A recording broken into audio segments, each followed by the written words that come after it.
해놓으셨던데 네. 그러면 굉장히 이제 소위 말하는 고급 룸사롱을 갔다는 거 아니겠어요? 그러겠네요. 그러면 네. 이제 뭐 자기들끼리 그 이너서클 멤버들끼리 뭐 그렇게 왔을 텐데 제보를 했다는 건 상당히 그러면 많이 알고 자세히 했겠구나라고 일단 추정은 됩니다. 제가 제보를 하나 받았습니다. 지금 재판을 하고 있는 어떤 판사가 룸살롱에서 접대를 받았다라고 하는 매우 구체적인 제보를 받았습니다. 룸살롱 구체적으로 특정했고 그 룸살롱에서 1인당 100에서 200만 원 정도의 비용이 나오는 룸살롱에서 여러 차례 술을 마셨고 단 한 번도 그 판사가 돈을 낸 적이 없다. 접대를 받았다. 라고 구체적인 제보를 받았습니다. 이런 제보가 있다면 법원행정처는 어떤 조치를 취해야 됩니까?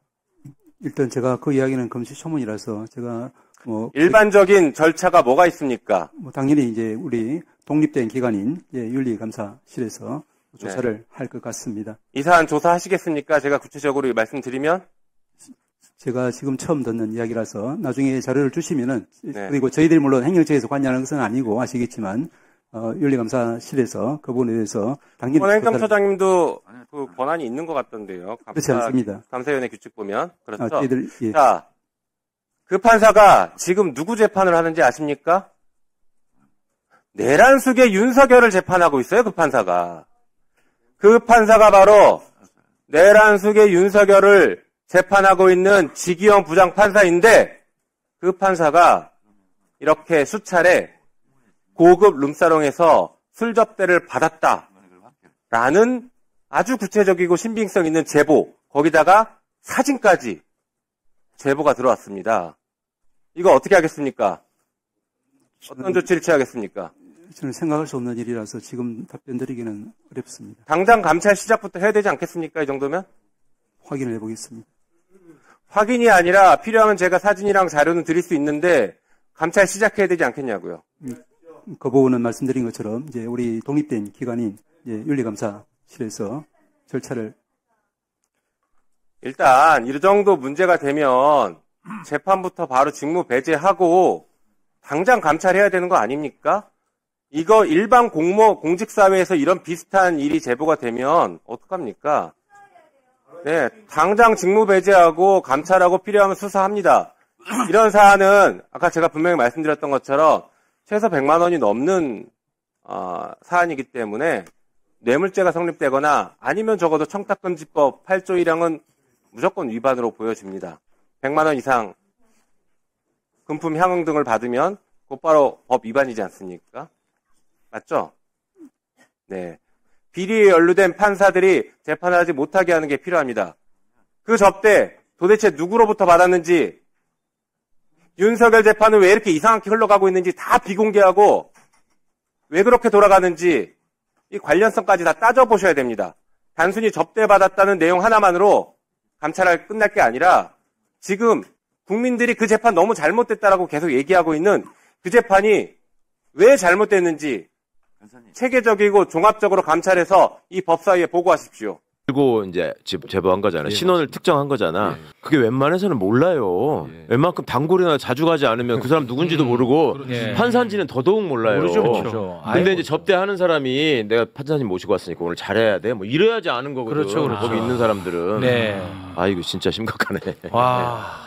그 내란 재판을 맡고 있는 혼자서 다 맡고 있잖아요. 그렇죠. 그 얼마나 이상한 일을 많이 했습니까? 그렇죠. 윤석열 비공개하고. 전 대통령 풀어줬지. 그다음에 비공개로 사진도 못 찍게 했지요. 그 뭐 그런 식으로 도저히 이해할 수 없는 행동들을 해왔잖아요. 네. 그래서 여러 의혹들이 제기됐는데 다른 의혹이야 여기서 또 얘기하기가 그렇지만은 일단 오늘 이것만 해도 우리 국민들이 충격받을 만한 또 있습니까?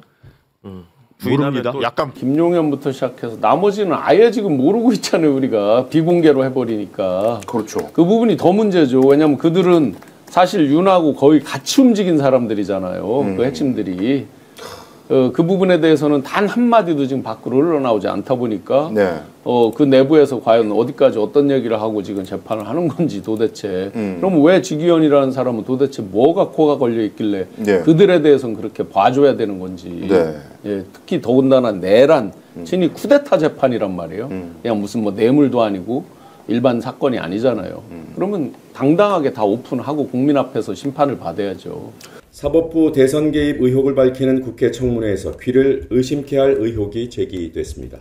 내란 재판을 맡고 있는 지규현 판사가 룸살롱 접대를 받아왔다는 충격적인 의혹입니다. 민주당이 확보한 제보 사진에는 지규현 판사의 얼굴이 선명합니다. 사진이 찍힌 장소가 서울 강남에 있는 최고급 룸사롱이라는 사실도 민주당이 직접 확인했습니다. 지규현 판사에게 묻겠습니다. 고급 룸살롱 드나들면서 젊은 여성들과 고급 양주를 즐기는 50대 판사는 정상입니까? 술값과 접대비는 본인이 직접 냈습니까? 판사 월급으로 감당이 되기는 합니까? 민주당이 확보한 제보에 따르면 룸살롱 비용은 지규현 판사가 아니라 동석자가 부담했다고 합니다. 해당 룸살롱은 서너 명이 술자리를 즐길 경우 4,500만 원은 좋게 나오는 곳입니다. 대법원 규칙 위반일 뿐만 아니라 불법일 가능성이 매우 큽니다. 서울중앙지방법원은 지금 당장 지규현 판사의 재판 업무를 배제하십시오. 이렇게 부도덕하고 불법 의혹이 짙은 판사에게 대한민국 민주주의의 운명이 걸린 내란 재판을 맡길 수는 없습니다. 내란 세력이 지규현 판사의 약점을 쥐고 재판에 개입한다면 누가 감당하고 누가 책임질 수 있습니까? 내란 가담 피의자들이 구속 상태로 재판을 받고 있는데 내란 수괴로 지목된 자만 거리를 활보하고 있는 현실을 어느 국민이 납득할 수 있겠습니까?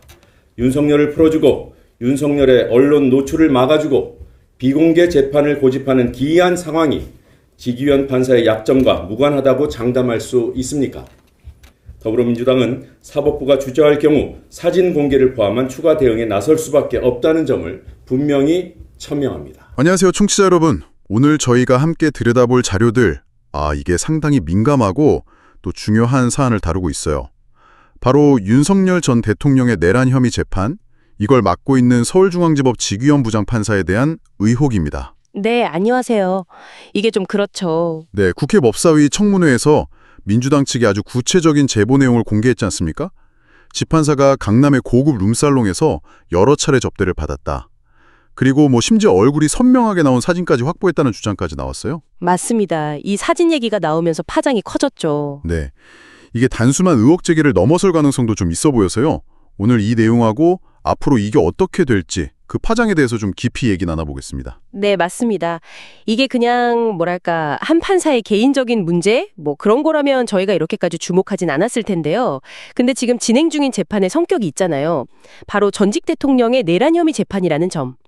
이것 때문에 사안이 훨씬 복잡하고 중요해졌습니다. 그렇죠. 무게감이 다르죠. 네, 재판의 공정성 문제, 더 나아가서는 사법부 전체에 대한 신뢰, 이런 거랑 직결되는 문제라서요. 보내주신 자료들을 토대로 우선 의혹의 구체적인 내용부터 좀 보고요. 또 법적인, 윤리적인 쟁점들, 그리고 정치권 반응, 그리고 아마 청취자께서 가장 궁금해하실 부분, 이 의혹이 윤 전 대통령 재판이나 사법부 신뢰에 미칠 영향, 그 파장까지 꼼꼼히 한번 따져보겠습니다. 좋습니다. 그럼 이 논란이 어디서부터 시작됐는지 그 발단부터 한번 따라가 볼까요? 국회 법사위에서 민주당 김용민 의원이 처음 문제를 제기했었죠? 네, 김용민 의원이요. 지규현 판사가 강남 최고급 룸살롱, 거기 단골이었고 접대를 받았다. 이런 내용이었잖아요. 네, 김 의원의 주장에 따르면 그 룸살롱이 이게 1인당 한 100만 원에서 200만 원 정도? 보통 서너 명이 가면 400, 500만 원은 그냥 훌쩍 넘는 그런 비용이 나오는 곳이라고 합니다. 그런데 지판사는 여러 번 갔는데도 직접 돈을 낸 적이 한 번도 없다. 이런 주장이에요. 한 번도요? 네. 그래서 김 의원은 이게 그냥 대법원 공직자윤리위원회 규칙 위반, 이걸 넘어서서 액수나 상황을 볼 때 뇌물죄나 청탁금지법 위반 같은 불법 소지가 아주 크다, 이렇게 지적하고 있는 거죠. 특히 그 얼굴이 선명하게 나온 사진, 이걸 확보했다는 주장이 나오면서 논란이 훨씬 커진 것 같아요. 네, 그 부분이 아주 결정적이죠. 제보자가 윤 전 대통령 석방에 분노한 사람이다, 이런 언급도 있었고요. 그래서 민주당은 법원이 제대로 대응 안 하면 이 사진 공개할 수도 있다, 이런 식으로 압박 수위를 높이고 있는 상황이고요. 네, 압박을 하고 있죠. 근데 이 의혹이 그냥 넘어갈 수가 없는 게 바로 지규현 판사가 맡고 있는 재판의 무게 때문 아니겠습니까? 청취자께서도 이 부분을 제일 궁금해하셨는데 구체적으로 어떤 재판이고 왜 이 의혹과 연결되는 건가요? 네, 그게 핵심이죠. 지판사가 현재 윤석열 전 대통령의 내란 혐의 재판, 이걸 담당하고 있습니다. 그러니까 민주당은 바로 이 연결고리, 이걸 아주 강하게 문제 삼고 있는 거예요. 아, 그 연결고리요? 네. 예를 들면 과거에 지판사가 윤 전 대통령의 구속을 취소시킨 결정이 있었잖아요. 네, 있었죠. 그거라든지 아니면 다른 내란 관련자들 재판을 지금 비공개로 진행하고 있는 점들, 이런 것들이 이번 룸살롱 접대 의혹하고 무관하지 않을 수 있다, 이런 의심을 하고 있는 거죠. 그러니까 민주당 쪽에서는 내란 수괴로 지목된 사람만 거리를 활보한다. 윤석열은 풀어주고 재판은 감추는 기이한 상황이다. 이런 표현까지 쓰면서요. 혹시 지 판사가 그 접대받은 사실 때문에 일종의 약점을 잡혀서 재판에 영향을 받고 있는 거 아니냐? 이런 의혹을 제기하는 거군요. 맞습니다. 바로 그런 우려를 표명하고 있는 거죠. 약점 잡힌 거 아니냐는 보내주신 자료 중에 노영희 변호사 발언 관련 내용도 비슷한 맥락인데요. 아, 노영희 변호사요? 네. 지판사의 재판 진행 방식, 예를 들어 그 구속 취소나 비공개 재판 결정 같은 것들이 이전부터 좀 이례적이다, 이런 시각이 있었거든요. 근데 만약에 이번 룸살롱 접대 의혹이 이게 사실이라면 그동안 좀 이해하기 어려웠던 결정들의 배경을 설명해 줄 수도 있는 거 아니냐, 이런 분석인 거죠. 그렇군요. 그럼 법원의 반응은 어땠습니까? 국회에 천대엽 법원행정처장이 출석했었잖아요. 네, 천대엽 처장이 나왔었죠. 일단 답변은 금시초문이었습니다. 아, 전혀 몰랐다. 네, 전혀 몰랐다는 거죠. 하지만 만약 사실로 확인된다면 윤리감 사실 조사 같은 적절한 조치를 취하겠다, 이렇게 밝혔어요. 그런데 그 질문도 나왔잖아요. 만약 이게 사실로 밝혀지면 윤 전 대통령 재판에서 지판사를 배제할 거냐. 여기에는 답을 좀 피했죠. 그렇죠. 그 부분에 대해서는 가정적인 상황이고 또 확인되지 않은 상태에서 답하기 어렵다, 이렇게 좀 말을 아꼈습니다. 아무래도 사안의 민감성이나 재판에 미칠 파장, 이런 걸 고려한 답변으로 보입니다. 네, 그럴 수 있겠네요. 법원 감사위원회 규칙 2조 1항, 이게 언급되긴 했어요. 행정처장이 윤리감사관에게 조사를 권고할 수 있다는 조항인데, 근데 구체적인 조치를 약속했다기보다는 돌아가서 검토해보겠다, 이 정도의 원론적인 수준에 머물렀습니다. 아직은 좀 신중한 태도인 거죠. 반면에 국민의힘 쪽에서는 굉장히 강하게 반발하고 있고요. 네, 국민의힘은 구체적인 증거도 없이 의혹만 제기하는 건 사법부 겁박이다, 혹시 이재명 대표 방탄용 아니냐, 이렇게 비판하고 있습니다. 증거를 대라, 이런 거군요. 그렇죠. 언제, 어디서, 누구에게 어떤 로비를 받았는지 명확히 밝히라는 겁니다. 심지어 베네수엘라 차베스 정권이 사법부를 장악하던 방식하고 비슷하다, 이런 주장까지 나왔어요. 정치적 공방이 아주 치열해지고 있는 그런 양상입니다. 이야, 베네수엘라 얘기까지 나왔군요. 자, 그럼 이 의혹의 핵심 쟁점하고 앞으로의 파급 효과를 좀 정리해 볼까요? 청취자께서도 이 부분이 가장 궁금하실 텐데요. 네, 우선 가장 중요한 건 역시 사실 여부겠죠. 이게 진짜냐 아니냐. 그렇죠. 그게 먼저 밝혀져야죠. 네. 구체적인 장소, 비용, 그리고 그 사진 증거까지 거론된 만큼 법원에 빠르고 철저한 진상규명이 필요합니다. 그리고 두 번째 쟁점은 만약 이게 사실로 드러났을 경우의 책임 문제입니다. 법적인 책임, 또 윤리적인 책임, 그 범위가 어디까지냐는 거죠. 아까 말씀하신 것처럼 접대 금액이 100만 원 이상이면 청탁금지법 위반 가능성이 크다는 거고요. 그렇습니다. 청탁금지법에 그 100만 원 기준선이 있잖아요. 공직자가 이 금액 이상의 향응을 받으면 직무 관련성이 없다라도 처벌받을 수 있다는 건데, 그래서 이 금액이 중요한 기준점이 되는 겁니다. 아, 직무 관련성이 없어도요? 네. 100만 원 넘으면요. 근데 만약에 그 접대를 제공한 사람하고 지판사의 직무 사이에 어떤 관련성이 인정된다면 그건 훨씬 더 심각한 뇌물죄가 성립될 수도 있는 사안이고요. 네, 뇌물죄는 훨씬 더 무겁죠. 그렇죠. 훨씬 중한 범죄죠. 그리고 청취자께서 가장 우려하시는 지점 바로 사법부 신뢰도 문제죠. 재판의 공정성이라는 게 결국 판사의 청렴성에 대한 믿음에서 오는 건데 이런 의혹이 제기된 것만으로도 이미 신뢰에 금이 갈 수밖에 없잖아요. 특히 이게 보통 재판도 아니고 전직 대통령의 내란 혐의 재판이라는 점에서 파장이 훨씬 클 것 같습니다. 정확합니다. 재판, 특히 형사재판의 공정성이라는 건 정말 그 무엇과도 바꿀 수 없는 가치인데 재판장을 둘러싼 이런 의혹은 그 근간을 흔들 수 있습니다. 아까 김용면 의원이 비유했던 것처럼 손이 더러운 의사가 수술하지 못하는 것처럼 비리에 연루된 판사가 재판하지 못하게 해야 한다. 이런 주장이 나오는 것도 바로 이런 맥락이죠. 일리가 있네요. 네.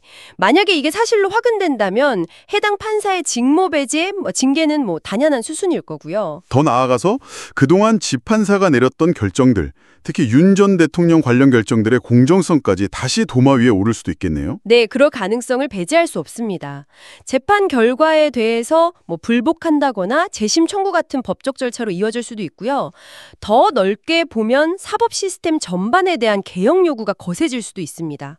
실제 사실관계가 어떻게 밝혀지느냐에 따라서 그 파장은 정말 가늠하기 어려울 정도로 커질 수 있습니다. 네, 오늘 저희는 지규현 판사를 둘러싼 룸살롱 접대 의혹, 그리고 이것이 윤석열 전 대통령 재판과 사법부 전체에 미칠 수 있는 영향에 대해 자료들을 바탕으로 깊이 살펴봤습니다.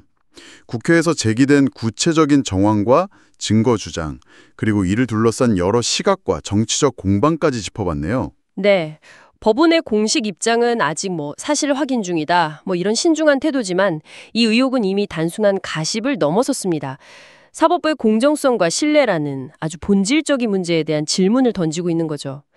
만약 의혹이 사실로 밝혀진다면 그 파장은 한 판사의 개인적인 책임을 묻는 수준을 훨씬 넘어설 겁니다. 네, 그렇겠죠. 네, 해당 재판의 정당성 문제부터 시작해서 어쩌면 사법 시스템 전체에 대한 근본적인 성찰과 논의로 이어질 가능성이 높습니다. 사법부의 독립과 공정성, 이게 우리 사회를 지탱하는 정말 중요한 기둥인데 말이죠. 오늘 살펴본 자료들은 이 기둥이 흔들릴 수도 있는 좀 심각한 상황을 보여주고 있습니다. 청취자 여러분께서는 어떻게 생각하시나요? 아직 의혹 단계이긴 하지만 이런 중대한 의혹이 제기된 판사가 계속해서 내란 혐의 같은 중요한 재판을 맡는 것이 과연 절차적으로 옳은가? 이 질문에 대해 한번 곱씹어 보시는 것도 의미가 있을 것 같습니다. 진실이 밝혀지기 전까지 그리고 밝혀진 이후에도 사법부가 어떤 원칙과 기준으로 이 문제를 다루어 나갈지 계속 지켜봐야 할 것 같습니다.